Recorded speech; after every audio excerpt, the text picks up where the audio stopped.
নমস্কাৰ বন্ধু বান্ধৱীসকল, আজি জব ইনফো ইউটিউব চেনেলটোলৈ মই আজি আপোনাক সকলোকে পুনৰবাৰ স্বাগতম জনাইছোঁ। আজি আপোনালোকক বিশেষ এটা ৰানিং টিপ দিবলৈ ওলাইছোঁ, কাৰণ মই আমাৰ ইয়াত কি হৈছে 5খনৰ মেক্সিমাম ফিল্ড আছে। এই 5খন ফিল্ডত মই ৰানিং কৰিবৰ কাৰণে গৈ থাকোঁ সপ্তাহত।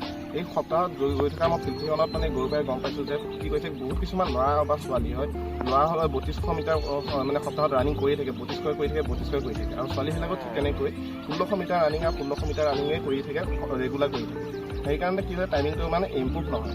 এতিয়া ইম্প্ৰুভ হ'বৰ কাৰণে আপোনালোকে কি কৰিব লাগিব? ইম্প্ৰুভ হ'বৰ কাৰণে আপোনালোকে কি কৰিব, সপ্তাহত এদিন যদি আপোনালোকে লং ৰানিং কৰে আৰু এদিন মাজতে আপোনালোকে শ্বৰ্ট ৰানিং এটা কৰিব পাৰে। তো শ্বৰ্ট ৰানিং আপোনালোকে যেনেধৰণে 200 মিটাৰ কৰিলে বা 800 মিটাৰ কৰিলে, তেনেধৰণে আপোনালোকে শ্বৰ্ট ৰানিং কৰিব বা লং ৰানিং যোনদিনাখন কৰিব, তাৰ পাছৰ দিনাখন আপোনালোকে কি কৰিব, 100 মিটাৰ এটা বা 100 মিটাৰ আপোনালোকে 5টা লৈ ল'লে, 5টাৰ ভিতৰত আপুনি কমপ্লিট কৰিব পাৰে। আপোনালোকে স্পীডৰ কোনো মানে ইয়াত কোনো কথা নাই, আপোনালোকে যেনেকৈ নহওক 100 মিটাৰ কেইটামান আপোনালোকে ভালদৰে মাৰিব পাৰিব লাগে।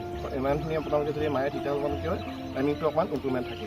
যদিহে আপোনালোকে কি হয়, ৰেগুলাৰ যদি একেটা ৰানিঙে কৰি থাকে, তেতিয়া যিখিনি মানে ইম্প্ৰুভমেণ্ট হ'বলগীয়া থাকে, সেইখিনি ইম্প্ৰুভমেণ্টখিনি আপোনালোকে কমি যায়। সেইকাৰণে আপোনালোকে কি কৰিব, আপোনালোকে যেতিয়া লং ৰানিং কৰিব, লং ৰানিঙৰ পাছৰ দিনাখন আপোনালোকে শ্বৰ্ট ৰানিং কৰিব, তাৰ পাছৰ দিনা আকৌ লং ৰানিং কৰিলে, তাৰপিছত আকৌ শ্বৰ্ট ৰানিং কৰিলে, ঠিক তেনেকৈ আপোনালোকে এদিন আপোনালোকে শ্বৰ্ট ৰানিং, লং ৰানিং এনেধৰণে মিলাই পেলাই কৰিলে কি হ'ব, টাইমিংটো খুব সোনকালে আপোনালোকক কমি আহিব। আৰু আপোনালোকে কি কৰিব, ৰানিঙৰ আগত আপোনালোকে ষ্ট্ৰেচিং আৰু ৱাৰ্ম আপখিনি আপোনালোকে কৰিবৰ কাৰণে নাপাহৰিব। আৰু ৰানিং কৰাৰ আগতো আপোনালোকে এইখিনি কৰিব লাগে, আৰু ৰানিং কৰাৰ পাছতো আপোনালোকে মানে ষ্ট্ৰেচিংখিনি আৰু ধৰি লওক ৱাৰ্ম আপখিনি আপোনালোকে কমপ্লিট কৰিব পাৰিব লাগে। তেতিয়াহে আপোনালোকে কি হ'ব, টাইমিংসমূহ আপোনালোকে সোনকালে কমি অহা দেখা পোৱা যায়। তেতিয়া আপোনালোকে এইটো কেতিয়াও নকৰিব যে সপ্তাহত আপোনালোকে 3200 মিটাৰ ৰানিং কেতিয়াও নকৰিব, আৰু ছোৱালীসকলৰ কাৰণে কৈছোঁ যে 1600 মিটাৰ আপোনালোকে কেতিয়াও লাটত ৰানিং নকৰিব।